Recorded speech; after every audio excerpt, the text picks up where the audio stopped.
Welcome back, everybody. This is Eric and Chad here with Iraq Veteran 8888. Today we've got another 5 guns video for you. We're going to be talking about 5 guns that you should probably buy before an election occurs. Yeah, I know. We're probably going to draw some hatred on this one, okay? Because some people are like, oh, you guys are fear-mongering and you're trying to scare people into buying stuff. No, that's not what this is about. People are already scared into buying stuff. People already are scared of buying into stuff because of the whole thing in Orlando and all. This is kind of touching on that a bit, but also during an election, there sometimes can become a shift in power that develops. One type of president might be replaced by another equally crappy president, or one type of president's replaced with somebody who has vastly different views than the president who's currently in office. So sometimes that balance of power can go one of 2 different ways. It can either go, hey, we're going to get more pro-gun laws and things are going to kind of go a little smoother for people that think the way we do. Or you might get someone who's even worse, and you may end up with some really crummy gun laws on the books. Clinton ban. Power shifts in Congress, and then you've got particular party president, and then a particular party Congress, and then stuff can just get hammered through, and nobody cares. Correct. So if you were somebody who was wanting to possibly invest in certain gun or get something cool, typically the kind of guns that get looked at the hardest when it comes to these bans and all these other obligatory crap that doesn't make any sense are usually going to be semi-automatics of some form or fashion. And they're going to be black. They're going to be black rifles. So there's going to be a couple of these here that we're going to talk about. These are our top picks. If I had to go out and buy 5 guns before an election because of the before mentioned reasons, what would I buy? Well, number 1, black rifles. Okay, and the black rifle is pretty much ubiquitous with an AR-15. All right, yes. So this one's kind of tricked out. This is my 11.5-inch SBR, and I've got it suppressed with an M4 2000 from AAC. It's got a BCM KMR rail on here, BCM 11.5-inch barrel. Got a Surefire flashlight on here. This is an M600, very, very high quality, tactical style flashlight. Got a momentary on switch here for my flashlight and for the D-ball unit if I want to run like the Steiner D-ball on here for nighttime use with a PBS-14. Got a Trizicon MRO. Magpul appointments, Yultor appointments, BCM charging handle. I'm trying one of the Gemtech suppressed bolts in here, but this is kind of like an upper tier build, and this is, like I said, this is a self-defense, home defense, life and liberty style gun. Or varmints. Or varmints. I mean, I've actually used this particular rig for foxes and coyotes before with the D-ball, which is insane, but right. If you don't want to get a complete rifle or some sort, receivers. Okay, receivers are wonderful investments. You can go out, if you want to go out and buy 3 or 4 or 5 receivers because you're planning on doing several different builds. Say you want to put together a varmint rifle. Say you want to put together a Life and Liberty rifle. Say you want to put together a pistol. Well, here you go. This is where you start from. And then buy the components as you go. And sometimes during these cycles, it's hard to find components because everybody's buying them up. The demand skyrockets, and the manufacturers cannot keep up with that demand. And then you start to see product shortages, and then, everybody's buying them because there's gun scares and all this. And well, I will admit also that on the end of receivers and everything is that the market is probably overly flooded with receivers. Anderson has done some good and bad things. I mean, one thing, they've kind of marginalized their own product by selling them so cheap, but the quality of this product is worth more than what you pay for it. Oh, God, so as a result, you end up having an excellent receiver, which this is the firearm for very little money. Guys, this is a great thing that you can kind of take this and give it to a buddy. If somebody's on the fence about buying an AR, give them a receiver, and they're going to look at that receiver, and if they're anything like any regular guy, they're going to go, all right, how am I going to build that into something? Like, it plants that little seed. This receiver's a little seed. You just plow the earth away and just go, bloop, and it goes, whoop, whoop, whoop, whoop, whoop, whoop, whoop, and it poops out an AR, and there you go. So depending on how much you water it, what kind of, food you feed it, it could grow into a 20-inch rifle, or it could be a 7-inch pistol. You never know. Where do AR-15s come through? I'll be honest with you. Every rifle that I own, every AR, I've built it. I've never bought just an off-the-shelf rifle. I always build them, and I'm always going nuts because I think about, how can I make this better? That's right. But if you don't want an AR, Okay, so rolling into number two, this is a that's Tavor. kind of, well, it's kind of 1.5. It's kind of one, yeah, exactly. So, you know, the Tavor is an excellent rifle. You don't have to go with the Tavor. You can go with any kind of bullpup or anything that's not an AR. this is a rifle I chose because it's the not an AR category. And guns that are in the not an AR category have actually been pretty popular. Very popular. ARs are great, but they are kind of the Honda Civic of rifles. It's America's rifle. There's many, many, many people that love the AR-15, myself included. But some people might want an option to use AR-15 Stanag mags, but have a more compact package. This rifle is a very similar length to Chad's SBR and doesn't require any form of special paperwork like an SBR would, because the overall length is, bam, right at 26 inches, there she is. Okay, and that's barrel length and everything included. So this also has a rail system that can take flashlights, like this KM3 that's on here with a pressure switch. This is kind of my nighttime bump in a night, what was that kind of gun or whatever. It's topped off with a Mepro M21, which is a good pairing for this particular rifle. And, you know, the Tavor, you know, they have the X95s out now. This is one of the older, you know, standard Tavors, which is fine. A lot of people prefer it. Also, in a bullpup, you can't really run drums as easily as you could with something like an AR because of the location of the mag wells way back in your shoulder. So enter a PMag right here that's a 40-round PMag with the Terran tactical extension, and I can tote 46 rounds of 5.56. Plus one. Plus one, thank you. 47 rounds. And then I can have that still fit flush in my Tavor here, and I've got almost 50 rounds on tap. Now granted, this is not a cheap magazine as pictured, but that is a way that you can get a higher round count in something like a Tavor because you can't run the drums really. And one of the other good things about bullpups, if you guys don't know, is Eric mentioned, you know, you get the legal barrel length of 16 plus inches. And the overall length. And the overall length. Now this 11.5 inch gun here, it's good to about 75 to 100 yards with M855, okay? I'm getting like 2,800 feet per second out of this barrel. Well, you still get full velocity out of this platform, and even when you add a suppressor to it, it's still a nice short package, which some people might want to do. That's great. That makes that an actual like battle rifle, if you will. I mean, that's a good 300, 400, 500 yard And the gun. balance, the weight and the balance is really well balanced. And it's one of those types of guns that when you go out to the range and everything, all your friends are like, "Ooh, wow. Ooh, what's that?" Yeah, this one's got the Geisley trigger in it with their lightning bow and their Geisley trigger pack. This is an excellent rifle. I've been very, very happy with it. And it's one of those things that scratches the itch of not an AR. So there's two 5.56 variants right out the gate. What would someone move on to next? Well, you think about the popularity of rifles and whatnot, but really self-defense in general is very, very popular right now. And what do people buy for self-defense more than handguns? Right. Nothing. Okay? Absolutely. So buying a high-capacity handgun, okay, something that's not a handgun that was regulated in Clinton banned with 10 rounds. This is an 18-shot CZ75 SPO1 Tactical, and this is the new for 2016 Urban Gray. It's a mixture of gray and FDE, and this is an awesome, awesome gun, and I've got it suppressed here with a Griffin Revolution 9 from Griffin Armament in the K configuration. Really, really awesome setup. This is an all-steel gun, very high quality, high night sights. It's got the decocker on it, kind of a redesigned grip, rubberized grip panels. This thing is just sweet. I love it. 18 shots plus one, so 19 shots in your hand. Absolutely. So, but really any handgun, like Glock 17s, Glock 19s, we always talk about the Glocks. Glocks are the Honda Civic of handguns. They are. Like ARs are just Honda Civics themselves. But there's a lot you can do with the Glock and everything, but what I like so much about these type of pistols is that right out of the box, they're just of as much high quality as you would want, and there's really nothing that needs to be changed. This has a pick rail on the front, so I can drop my little Surefire X300 on there. Whatever you want. And go to town. I mean, you're good. So handguns are an excellent investment, Oh, and very. I've been telling people that for many years, even beyond like the concept of this video and everything.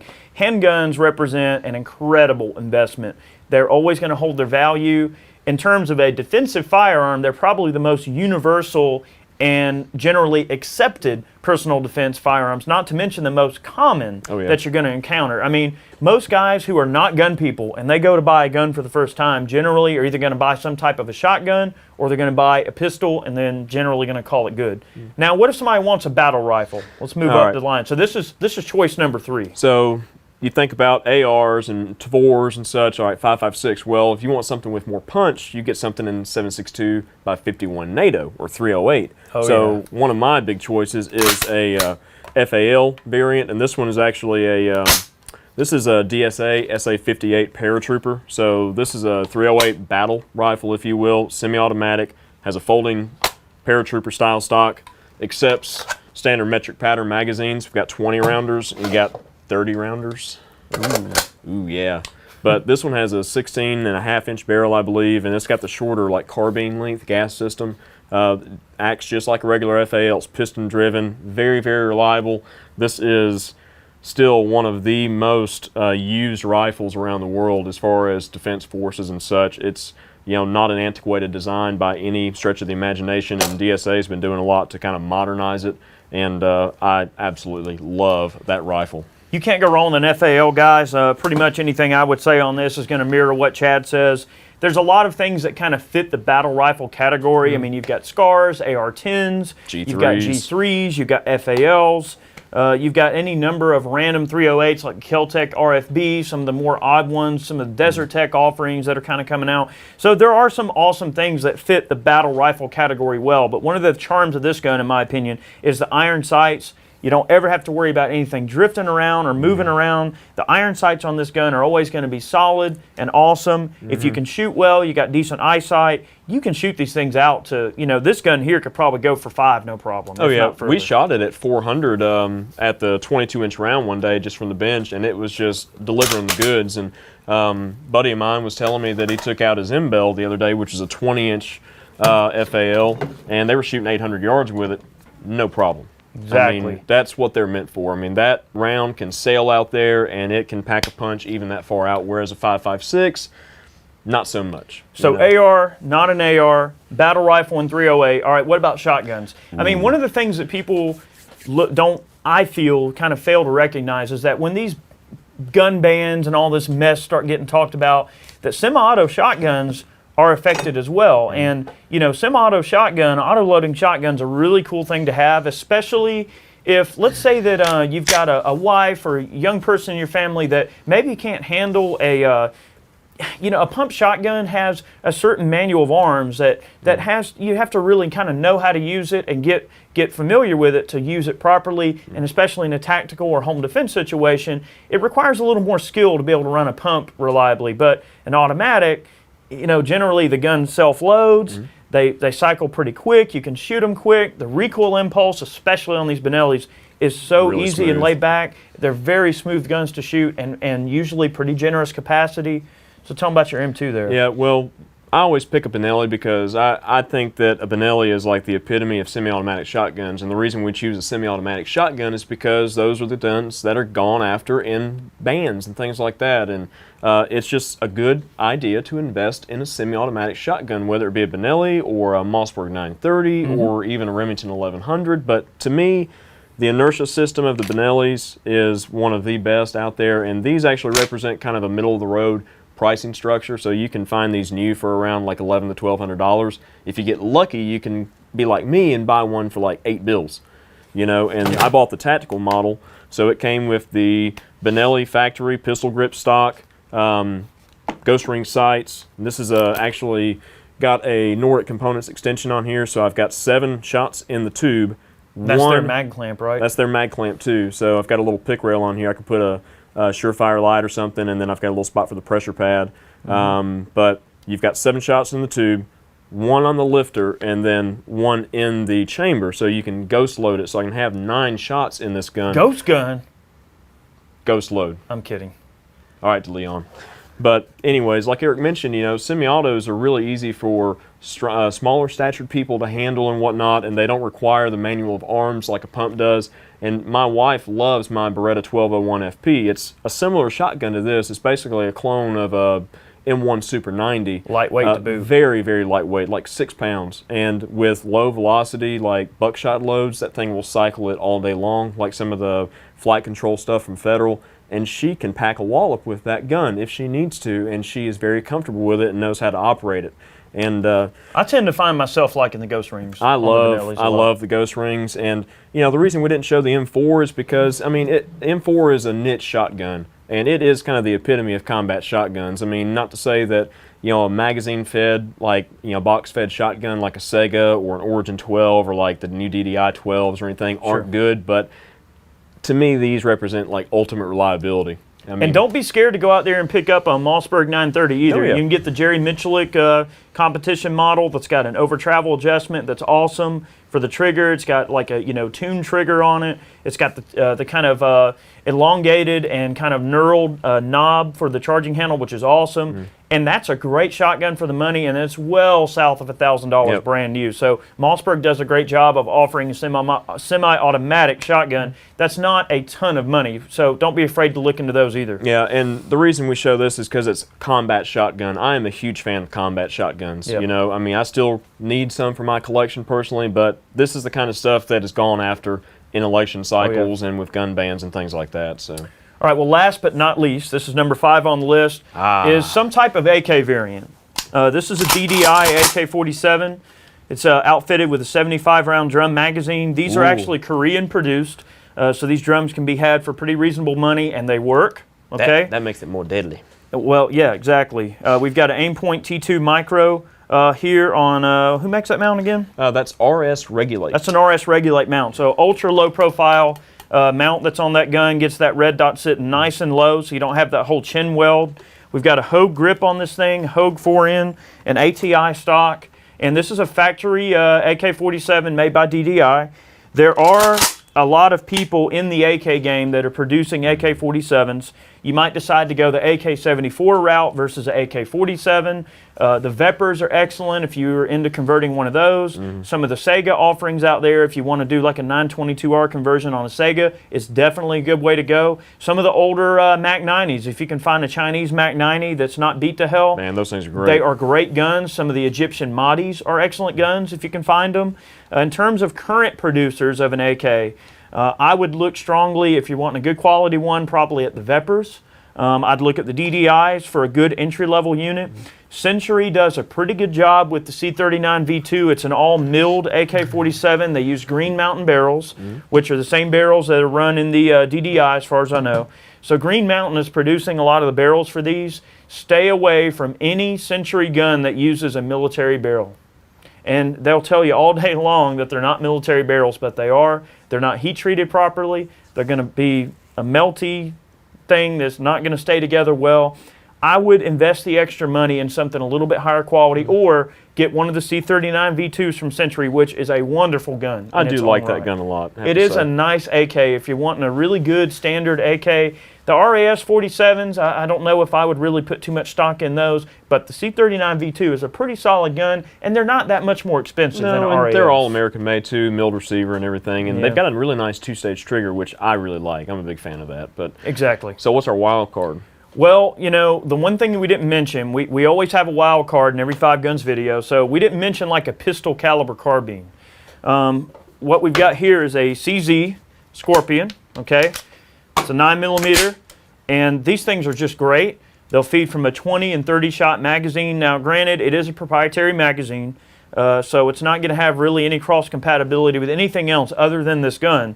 However, this is one of the new 2016 models that just came out this year. It's got 18mm flash hider that's on there, but then up underneath you got a 1/2x28 threaded section as well, so you can run some of the standard American muzzle devices, suppressors, what have you. Yeah, they answered to consumer demand on they that did, one, so. and big kudos to CZ there. And guys, I'm going to tell you right now, this is one of the best things in the market right now if you're wanting a semi-automatic type, personal protection, PDW type thing.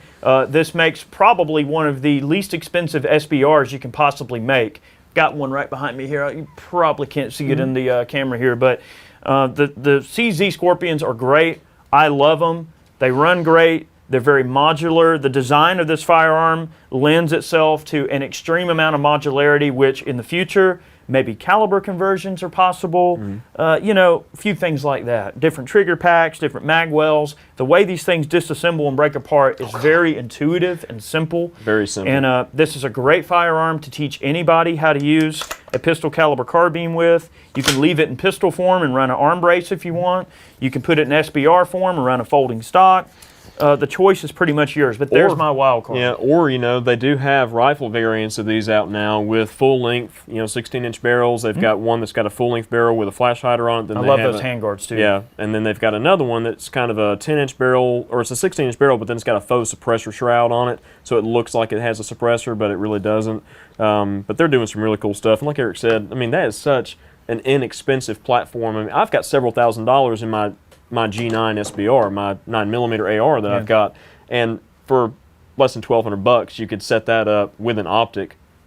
That may not be an option for everybody. I mean, if you want a good entry-level 9mm AR, I mean, well, not an AR, but a 9mm pistol caliber carbine, this is a great option. Or you can go with like one of the Gen 2 Kel-Tec Sub 2000s that takes Glock mags. Yeah, $400 when you can find them. Exactly. If you're a Glock kind of guy and you're really into a Glock mag fed carbine, you can run a Kel-Tec Sub 2000 Gen 2 with maybe a suppressor if you want, or other half-by-28 muzzle device, and pretty much be good to go. Yep. So, that's pretty much how it goes there. So there's our 5 guns to buy before an election. You guys probably recall a video we made a couple of years back where we talked about guns to buy before a potential ban. This video kind of mirrors those needs pretty closely because, all right, just because an election's coming up, does it mean that another gun ban's coming? Probably not. But you've seen the recent actions that the Democrats have made, like the sit-in and all this crap and trying to force a vote on gun control and everything. So the writing is kind of on the wall. I mean, we're not certainly trying to scare anyone into doing something or buying something, but the writing's kind of on the wall. The thing is, the fear's already there, and people are already kind of getting smart, and they're going out and they're buying guns. But, these guns represent what anti-gunners look at as evil firearms, scary guns that have... They look scary. They only have one purpose to these type of people, and, there's a lot that you can do with these guns, on other sides. And besides, that's this is kind of one of those things that you buy these guns for fun, personal protection, whatever the case is. I can hunt with this if I wanted to, but that's not the point, is it? Nope, it certainly isn't. Well, thank you guys for watching. I would certainly encourage y'all to sign up for our email list. Do it. We are always posting all kind of neat things out to our email subscribers. We've got a newsletter we put out about every other week or so. We've been trying to put out that's been actually pretty successful. We're only in like our 3rd installment now, so it's not, we haven't done a ton of them, but the newsletter's been going great. We talk about everything from like little gunsmithing hacks, little prepper things. I talk about prepping a little bit, and we also kind of show some up-and-coming, behind-the-scenes kind of stuff that's going on with the channel. So that's free. All you have to do is just sign up for the email list. Also, the email list will allow you to stay in touch with things like man-can announcements, if we ever run specials or odd lots of product that maybe we had extra and we're going to blow out for cheap. Make sure you are on our email list so you know kind of what's out there. You can help support the channel and get some free information in the process as well. So we have many more videos on the way, all kinds of stuff, 5 guns, firearms facts, reviews, gun gripes, you name it. We probably do it if it's related to guns. So thank you so much for watching today's video, and we'll catch you next time. See you guys later.